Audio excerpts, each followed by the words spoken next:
We should view individuals as a resource for humanity. We should ask, as a society, how can we best develop them? How can we best prepare them for life? How they can best contribute? If we did this, we wouldn't have the number of people we do living in extreme poverty, the percentage of people we do in our jails, the number of homeless people we do, the masses of people who are on subsistence programs, such as welfare, the number of people we do in poor health because of horrible food, the number of people who are functionally illiterate, and the average person wouldn't have poor fundamental academic skills. If we keep going as we are, these life situations will certainly bankrupt our system.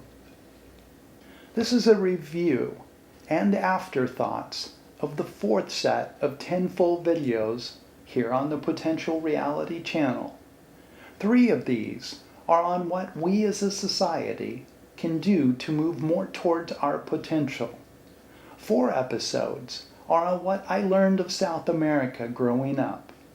3 episodes are on cultures of U.S. realism and magical realism as I experienced it. I have numbered the videos sequentially at the beginning of each video description, this being the 58th video. I will in future videos talk about a platform for continuing education using artificial intelligence.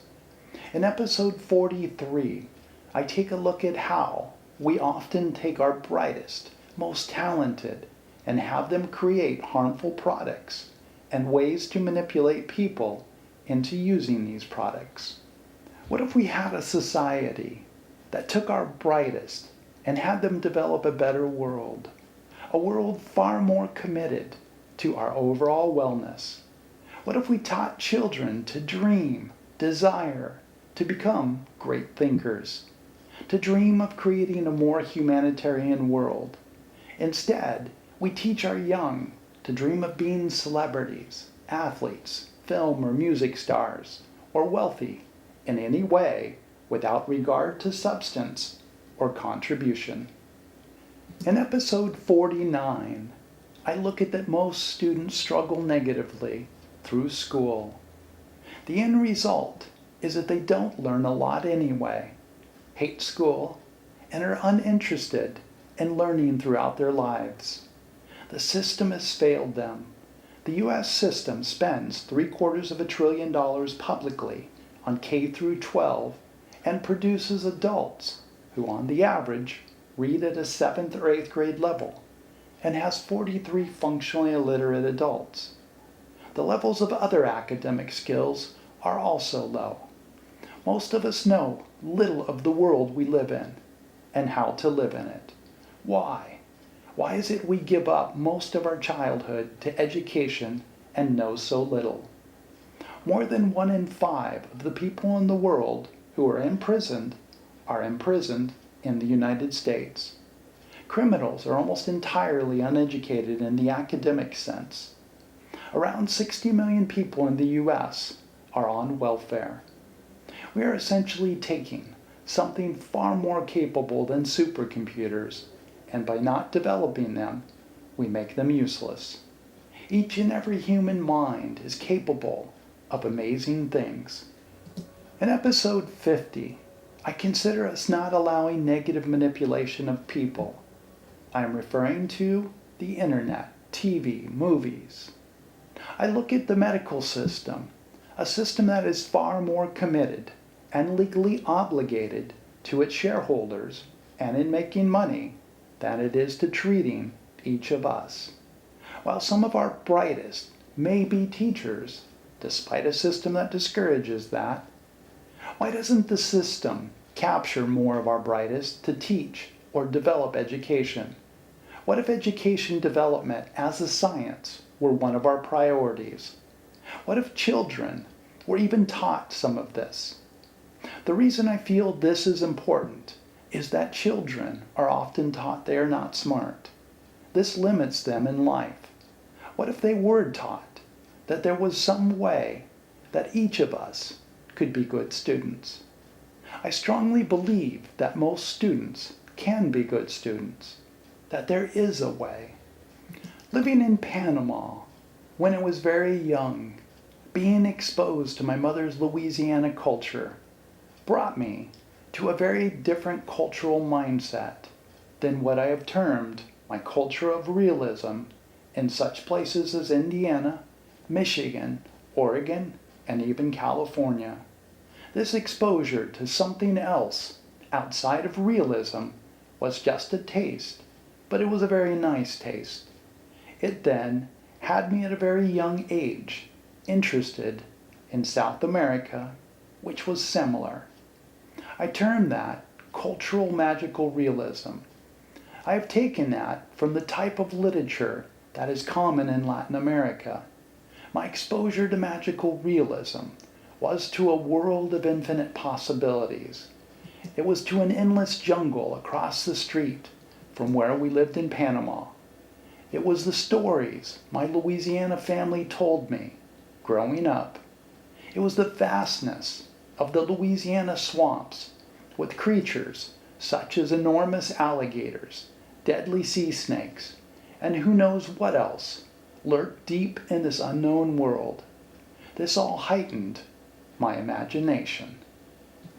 As I grew up, maybe I just paid closer attention to it, but it seemed I was constantly being exposed to things of South America, despite living in the U.S.